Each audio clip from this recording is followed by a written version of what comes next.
You, John Fitzgerald Kennedy, do solemnly swear I, John Fitzgerald Kennedy, do solemnly swear that you will faithfully execute the office of President of the United States that I will faithfully execute the office of President of the United States and will, to the best of your ability, and will, to the best of my ability, preserve, protect, and defend the Constitution of the United States. preserve, protect, and defend the Constitution of the United States. So help you God. So help me God.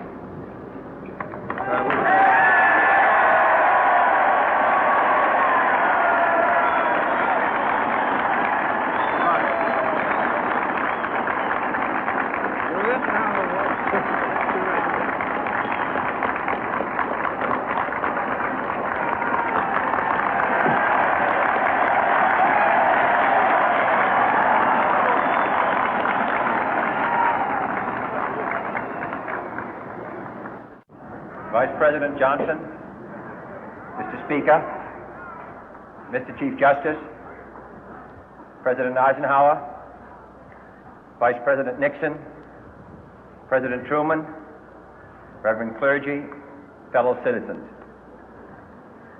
We observe today not a victory of party, but a celebration of freedom, symbolizing an end as well as a beginning, signifying renewal as well as change.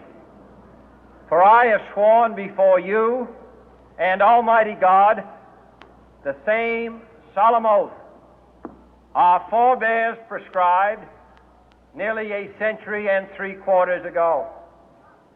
The world is very different now, for man holds in his mortal hands the power to abolish all forms of human poverty and all forms of human life. And yet the same revolutionary beliefs for which our forebears fought are still at issue around the globe. The belief that the rights of man come not from the generosity of the state, but from the hand of God. We dare not forget today that we are the heirs of that first revolution.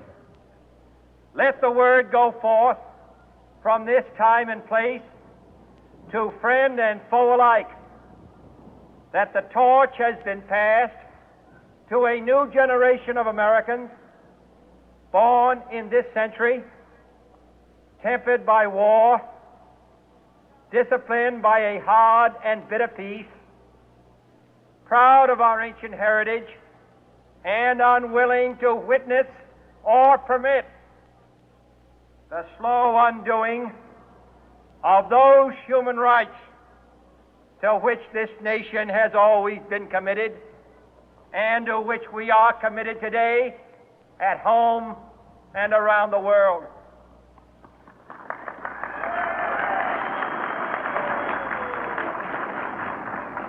Let every nation know, whether it wishes us well or ill, that we shall pay any price, bear any burden, meet any hardship, support any friend, oppose any foe to assure the survival and the success of liberty.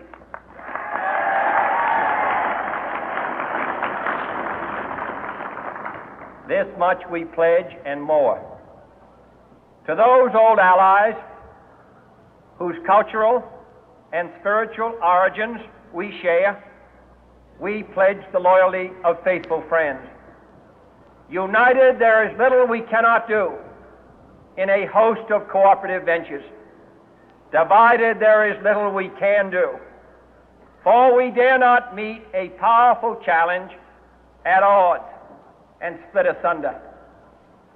To those new states whom we welcome to the ranks of the free, we pledge our word that one form of colonial control shall not have passed away, merely to be replaced by a far more iron tyranny.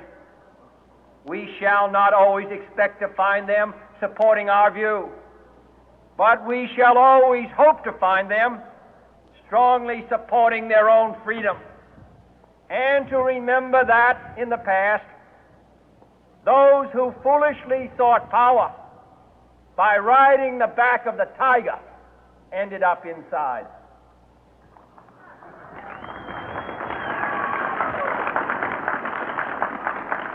To those people in the huts and villages of half the globe struggling to break the bonds of mass misery, we pledge our best efforts to help them help themselves for whatever period is required, not because the communists may be doing it, not because we seek their votes, but because it is right. If a free society cannot help the many who are poor, it cannot save the few who are rich.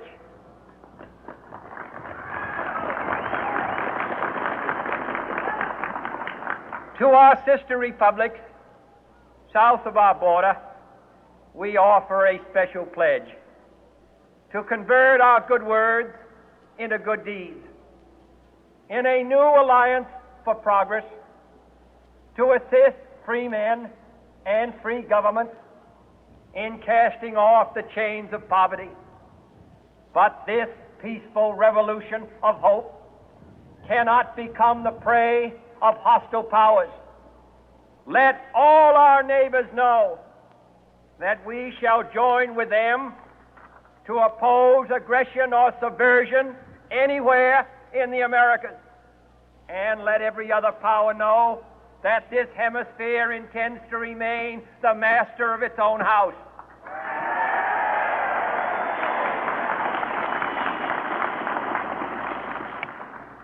To that World Assembly of Sovereign States, the United Nations, our last best hope, in an age where the instruments of war have far outpaced the instruments of peace, we renew our pledge of support to prevent it from becoming merely a forum for invective, to strengthen its shield of the new and the weak, and to enlarge the area in which its writ may run.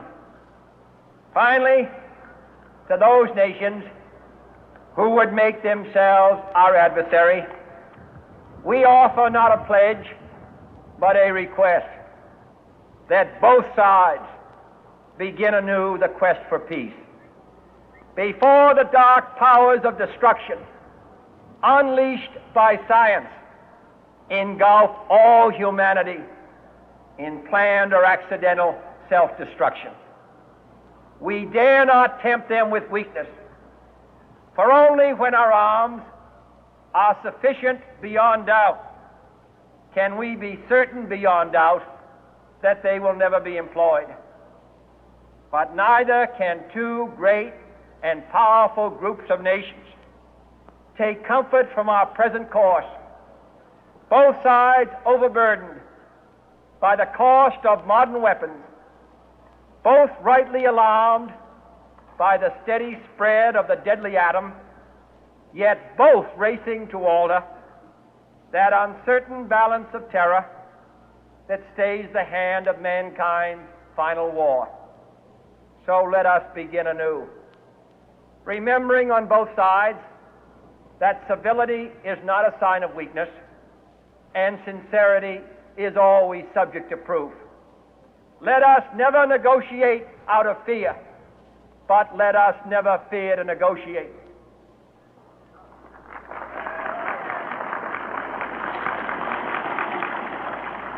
Let both sides explore what problems unite us, instead of belaboring those problems which divide us.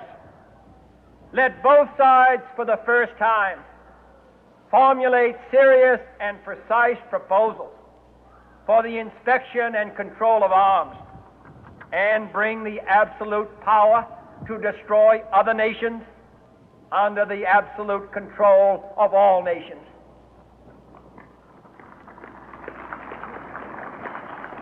Let both sides seek to invoke the wonders of science instead of its terrors. Together, let us explore the stars, conquer the deserts, eradicate disease, tap the ocean depth, and encourage the arts and commerce. Let both sides unite to heed in all corners of the earth the command of Isaiah to undo the heavy burden and let the oppressed go free.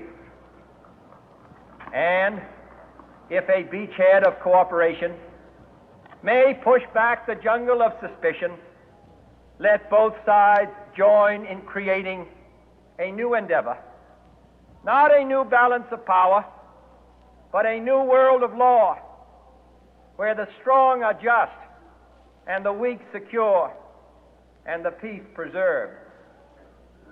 All this will not be finished in the first 100 days, nor will it be finished in the first 1,000 days, nor in the life of this administration, nor even perhaps in our lifetime on this planet. But let us begin.